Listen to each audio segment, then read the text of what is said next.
Hi friends, ఈ వీడియోలో మనం సూర్య భగవానుడి ఆరాధనకు అంకితం చేయబడిన అత్యంత పవిత్రమైన పండుగ అయిన రథసప్తమి గురించి ఈ వీడియోలో తెలుసుకుందాం. అంతకన్నా ముందు ఫ్రెండ్స్, ఈ వీడియో మొదటగా చూస్తున్నట్లయితే లైక్ చేయండి, షేర్ చేయండి, అలాగే సబ్స్క్రైబ్ చేయడం అస్సలు మర్చిపోవద్దు. సూర్య భగవానుడి ఆరాధనకు అంకితం చేయబడిన అత్యంత పవిత్రమైన పండుగ అయిన రథసప్తమి రోజు మనం చేసే పనులు మనకు సంపదను, దీర్ఘాయువును ప్రసాదిస్తాయి. మాఘమాసంలోని శుక్లపక్ష సప్తమి నాడు రథసప్తమి నిర్వహించబడుతుంది. దీన్నే ఆరోగ్య సప్తమి, అచల సప్తమి, సూర్య జయంతి అని కూడా పిలుస్తారు. రథసప్తమి నాడు సూర్య భగవాను పూజించడం వల్ల ఆయన కరుణ పుష్కలంగా ఉండి అనారోగ్య బారిన పడకుండా జీవించడానికి, సంతోషంగా ఆరోగ్యంగా ఉండడానికి అవకాశం అనేది ఉంటుందని మన జ్యోతిష శాస్త్రంలో చెప్పబడింది.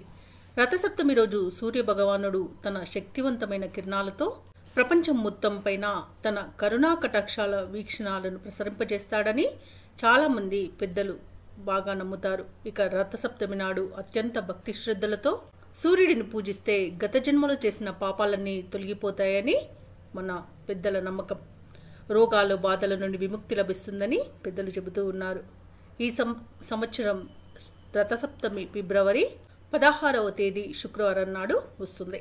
పంచాంగం ప్రకారం మాఘమాసంలోని శుక్ల సప్తమి తిథి ఫిబ్రవరి 15వ తేదీన గురువారం ఉదయం 10 గంటల నుండి మొదలై 16వ తేదీ ఉదయం 8 గంటల 54 నిమిషాలకు ముగుస్తుంది. అయితే ఫిబ్రవరి 16వ తేదీన ఉదయాన తిథి ఆధారంగా రథసప్తమిని నిర్వహించుకుంటారు.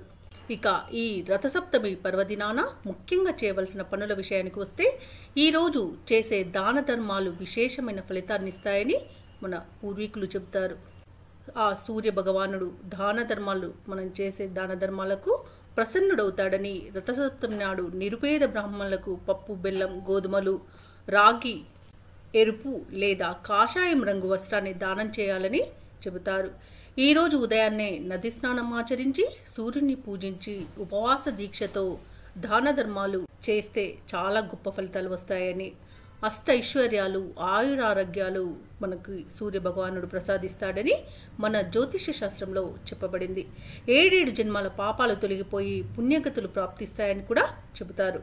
రథసప్తమి నాడు సూర్యుడిని ఆరాధించడం వల్ల దీర్ఘాయువు, సంపదతో పాటు కుటుంబ ఆనందం లభిస్తుందని కూడా మన పెద్దలు చెబుతారు.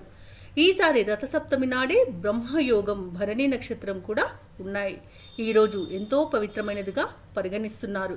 అయితే మనం రథసప్తమి రోజు చేసే పని ఏంటంటే, ఈరోజు తెల్లవారుజామున 5 గంటల 26 నిమిషాల లోపు స్నానం చేయాలి. ఈ నీళ్లలో ఎర్ర చందనాన్ని, బెల్లాన్ని, ఎర్రటి పువ్వులను వేసి సూర్యుడికి సమర్పిస్తే, ఆదిత్య హృదయాన్ని పఠిస్తే అన్ని విషయాల్లోనూ విజయం లభిస్తుందని చెబుతున్నారు. సూర్యుడి కరుణ కోసం ఖచ్చితంగా ఇలా చేయవలసిందే.